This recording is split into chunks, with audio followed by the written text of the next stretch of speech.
Hello everybody, I'm back down in my basement again working on the Gravely Rotary Plow Gearbox. The last video you may have seen, I just walked you through a simple process of how to make a thin cardboard gasket so I could bolt these two pieces together. And then off camera, I serviced and reinstalled the original 3-bolt slip clutch. And I decided I was going to do some more cosmetic work. I was going to clean the paint, the little bits of paint that were on these bearing caps, clean them up, make these look nicer. So I took the other one off, the what's now the bottom side. I took that off, cleaned the paint. The bearing looked fine. The seal looked okay. So I put it back together, and then I pulled this side apart. And the bearing looks fine, but the seal is totally shot. It's cracked. It's obviously going to leak. I knew I was going to have to replace the seal, so I figured if I'm going to do one, I'm going to do them both. And that's our project for today. We're going to put new seals in this gearbox. Now this is what Gravely calls in their manuals the old style gearbox. It's kind of, it's round on this profile, but it's kind of thick. It's kind of chunky, a little squared off on the sides. The later style that I could look in the manuals, but I don't remember what year it came in. Probably late 60s, early 70s. If you know, drop me a comment. But it's also round, but it's more like saucer shaped. It's kind of tapered. You really can't mistake these two. They look almost nothing alike. But even with the early style, there was two different bearing caps that Gravely used. The original ones, until at least 1948, from what I've seen in the manuals, had this, and I'll just call it a closed style bearing cap, where you can't see the seal. All you can see is the cap and then the shaft here. And in at least 1951, because it's in the 51 manual, they went to a more open style bearing cap where you could see the top of the seal, kind of like the axle seals in a Model L. So two different style caps, two slightly different procedures, I think, to change them, but we're going to do this old style today. So if you take this cap off, the first thing you notice is, there's not nearly as much room in here as the open cap. But when you pull one of these apart, you're going to see a seal. That's what's left of my original seal. And you're also going to see this little felt ring. And this ring goes in right here, all the way in. The seal goes on top of the felt ring. And this ring just acts like basically like a dust shield around the shaft here. Now, I've seen different thoughts online about how to replace these seals, because the original seals aren't available anymore. They're a fatter seal, and they just don't make them. So the replacements are a little thinner. I've seen some people say stack two seals in to make up the difference. I've seen some people say put one seal in.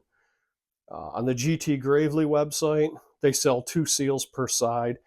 And I guess if you've got the open style cap, that makes sense. You got plenty of room to put two seals in. But this closed style cap, I don't know that you've got enough room to shove two seals in there. So what we're going to do today is I'm going to go with probably half the advice I saw online, and we're just going to go with a single seal.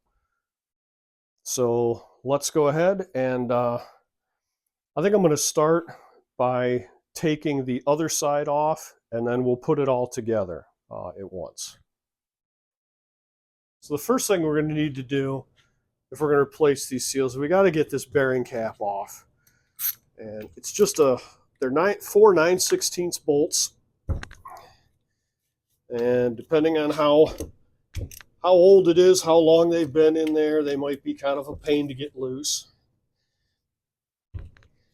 This is a cap that I had off, cleaned, and put back on, so I know these bolts are not going to be difficult to get off of there. The cap might be a lot of fun because, well, you'll see later in the video what all's involved in making sure this doesn't seal up, and it's not very conducive to this thing just popping off on its own.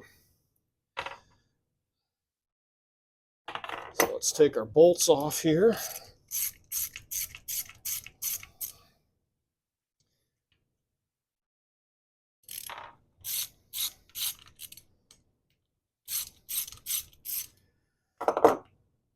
And this cap is not just going to slide right off on its own. Best thing to do is use like a small pry bar, large screwdriver, feel around this edge, see if you could feel a lip on the side of one of these tabs. My best lip, I think, is right here. So I'm just going to gently pry there. And this actually is coming off easier than I thought, but if it's an old one that hasn't been apart, it may not be this easy to pop loose for you. You just find a pry spot, pop this cap right off. If there are any shims in here, take the shims out, because those same shims need to go back in. This side there are no shims, so I don't have to worry about that. So we've got our cap off. Now let's work on that seal. I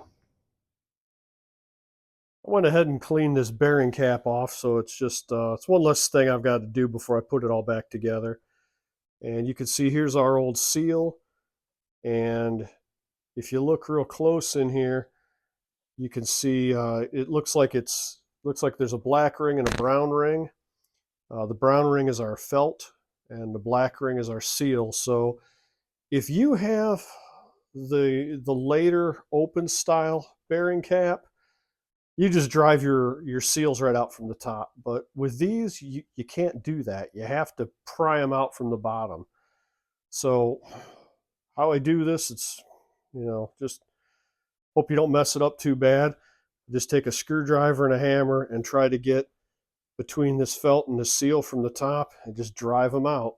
So let's go ahead and get this seal out of this bearing cap so we can put a new one in.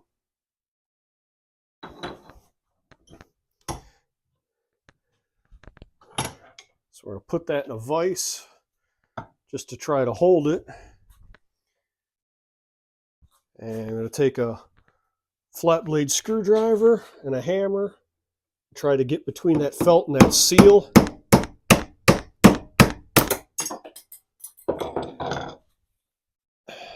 And well, there's part of our seal I just drove out. Looks like that was the bottom part, so I got to get the outside part out yet. So we just keep going.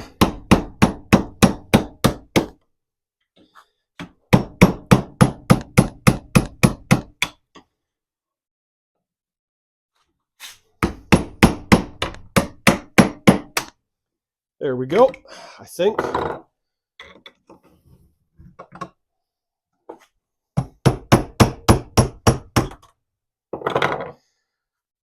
There we go.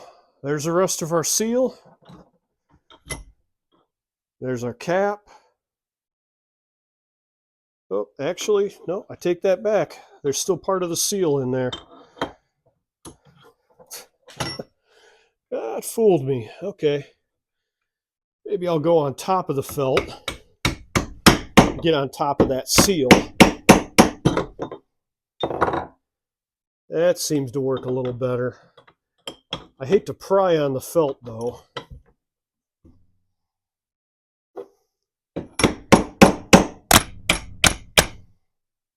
So, yeah, let's not damage that felt. I am going to need that.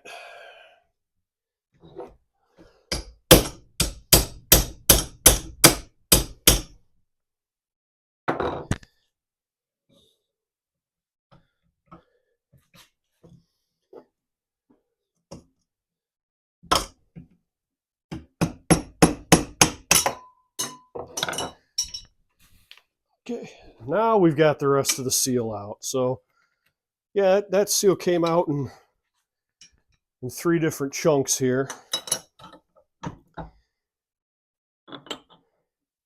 Now I can take my felt, take the felt washer out, and I can clean all this up, drive our new seal in, and put it back together. Now that we've taken our old seal out in how many ever pieces it came out, it's time to go ahead and put our new seal in. This is an SKF seal. It's part number 22441 in case you're interested.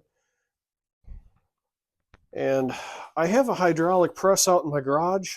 If I was half smart, I'd be using that, but when I did the video for the axle seals in the Model L, I used a press. And, you know, it occurred to me then, and it occurs to me now, not everybody has a press. So let's go ahead and show you how to put these seals in without a hydraulic press, because you don't really need one. It's easier and it's more convenient.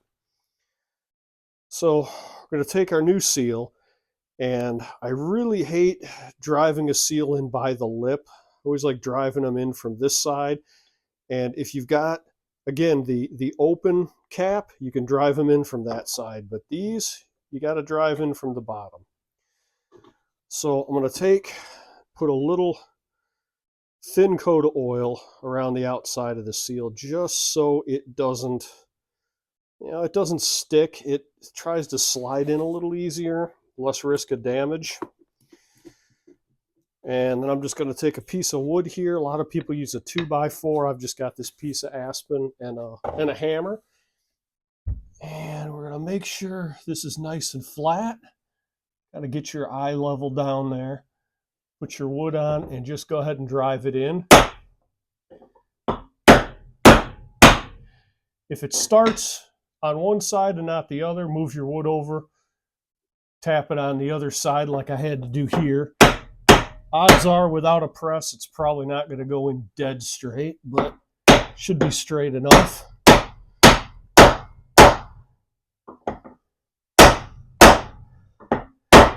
Now, I've got this driven flush. And if you look, you can see, you may not be able to see here, but there's a little gap between the seal and the felt. So I want to drive this seal in just a little bit more so it's nice and flush with the felt. And for that, I'm going to use, I'm going to use the ring off the old seal because it's just the right size. So I'm going to set that on top, set my wood on top of it. And we're going to drive that seal in just a little deeper. Again, with a press, this is a lot easier. Without a press, well, you just got to be really careful.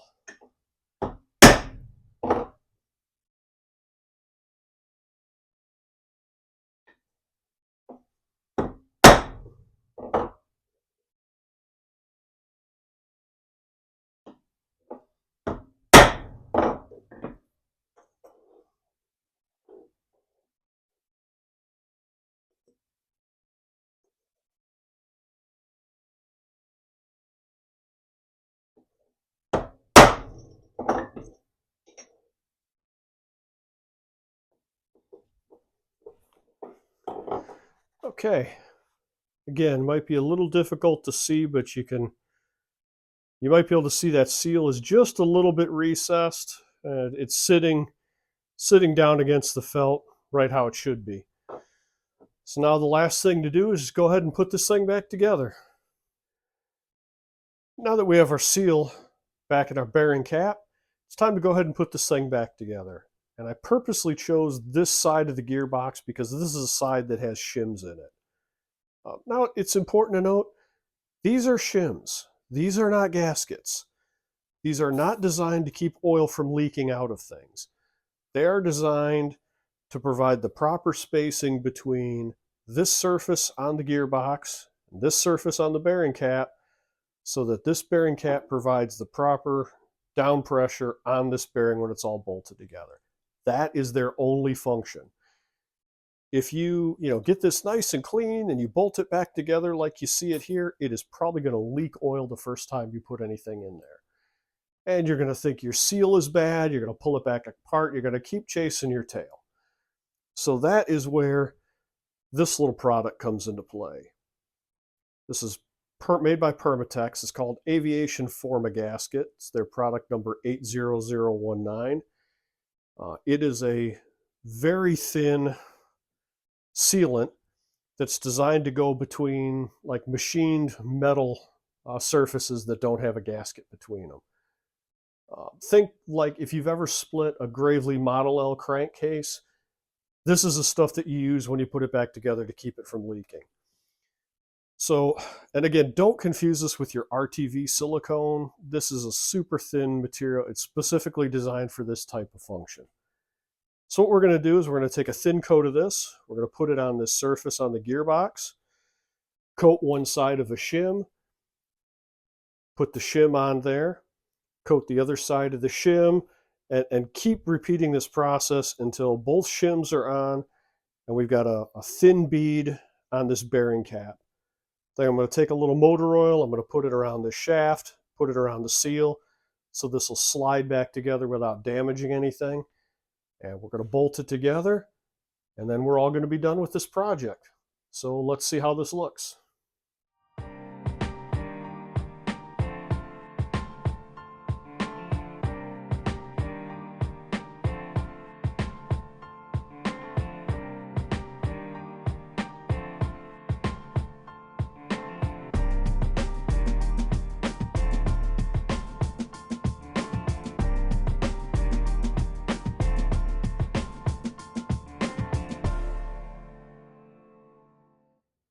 Now that we have all the Permatex on everything, we've got the seal oiled and the shaft oiled, it's time to slide these things back together and bolt it down.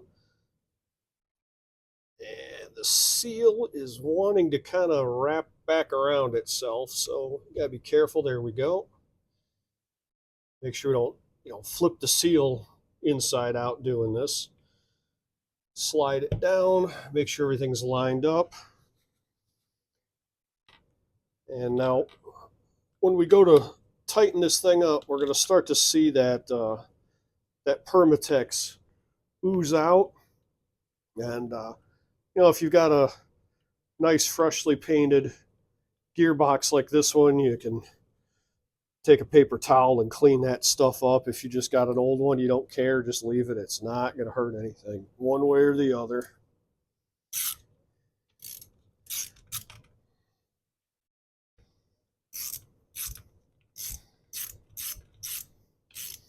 And just a ratchet, 9/16. And, as I'm fond of saying, I'm quite certain that there is a torque spec for this. I'm also quite certain I don't know what it is. So we're just going to tighten these alternating back and forth with each other. Just kind of get them nice and snug down there.